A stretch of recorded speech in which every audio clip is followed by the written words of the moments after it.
welcome to today's Dwelling in the Word. Our Advent reading for today comes to us from Matthew chapter 25 and the first 16 verses. Now this is the parable of the 10 virgins, but what I want to do quickly is give you a modern version, if you will, that conveys the same idea. So here would be a modern version. 10 young people go to the airport. They're on a great vacation trip. They cannot wait. They're super excited about this epic destination that they're going to together for an incredible experience. Now, they arrive at the airport. They've gone through security. They've arrived at the gate, and they are told when they get to the gate that the flight has been delayed, and we've all heard those words. But the flight in this case has been delayed indefinitely. They cannot tell them exactly when the flight will be ready, and so there's no more information to give other than the instructions that everybody needs to be ready and waiting for whenever the flight is ready. They will announce the boarding. It will happen quickly, and they will take off immediately in order to try to make up some of the lost time that they have lost as a result of the delay. So 5 of the young people say to themselves, you know what? Let's take advantage of this time. Let's go get some snacks. Let's go to the restroom, but let's stay close by. Let's keep our ears and our eyes open, listening and looking for the announcement that the flight is ready and the boarding is taking place. 5 of the other young people, however, were like, you know what? We're tired of waiting around here. We came here and didn't get a good meal. What we want to do is go get something really good to eat. And all of the best restaurants are all the way on the other side of the airport at a different terminal. So we're going to have to ride the tram to get there. But you guys just let us know when it's ready and we'll run back and get on the plane. No problem. So they grab their stuff. They take the tram, ride all the way across to another terminal, go to a nice restaurant, order a meal, and they just get lost in enjoying this good meal together. Meanwhile, as you anticipated, the announcement is made. Hey, this flight is now boarding. Everybody needs to come and get ready. The doors are open. Come on in. The 5 young people that stayed close by were very easily able to get in line, get on board, grab a seat. Of course, they texted their friends and said, hey, we're boarding. You guys need to get over here. Hurry up.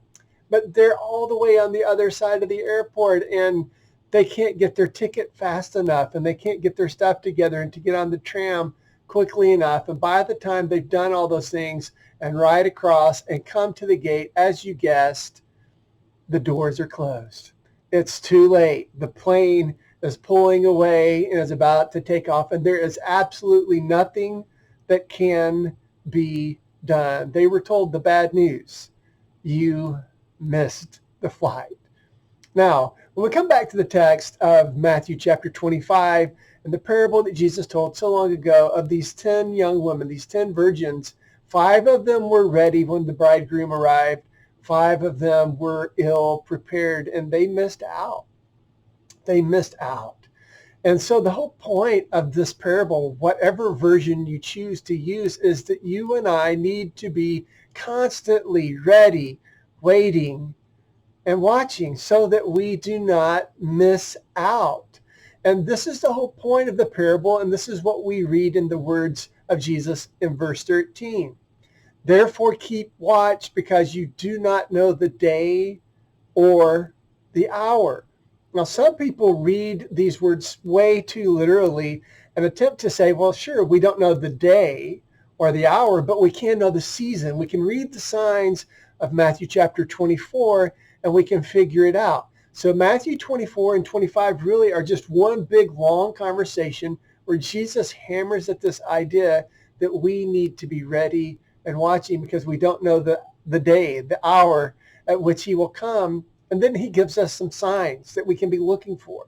And the signs in Matthew chapter 24 are these: wars, rumors of wars, famines, and earthquakes. Now, do you see a problem with these as our signs? Every generation since the time that Christ was crucified and raised back to life have seen these signs. And that should point us in the direction of the whole point of hearing what Jesus said. He gives us these signs that are always around us because we are always to be ready, watching, and waiting. Christ's coming is near. It is very near. And when it happens, it will happen in the blink of an eye. It will not be announced over and over again. It's coming, it's coming, and it's coming.